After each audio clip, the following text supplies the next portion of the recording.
नमस्कार मंडळी. आजच्या आपल्या कवितेचं नाव आहे बापाचं कार्य. आज बापाच्या कार्याला जमली होती सारी. त्याचं छप्पर हरपल्यावर खरी किंमत कळली. पोकळी त्याची कधीच भरून निघणार नाही. बोलण्यात आमच्या त्याची लकब दिसत होती.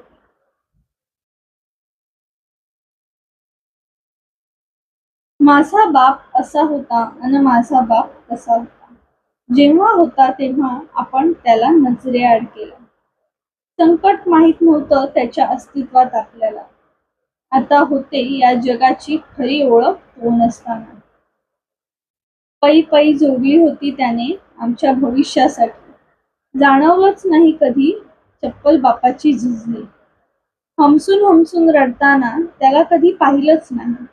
सतत चिंता असायची त्याला आमच्या भविष्याची. आपल्या बापासाठी कधी काही करू शकलो नाही याची आता मनात खंत वाटून काही उपयोग नाही. जेव्हा होता तो तेव्हा कधी साधं पाणी विचारलं नाही. माणूस सोडून गेला की त्याची किंमत कळते खरी. बापाशिवाय आधारवड कोणीच नव्हतं आम्हाला. पुढच्या जन्मी सुद्धा हाच बाप म्हणून मिळावा.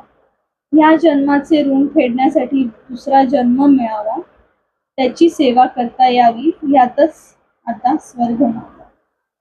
तर कशी वाटली ही कविता?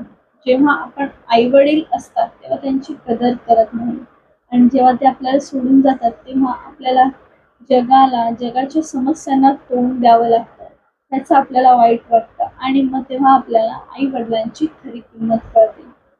तर या कवितेवर मी इतकंच बोलते आणि आजचा हा व्हिडिओ मी इथेच थांबते.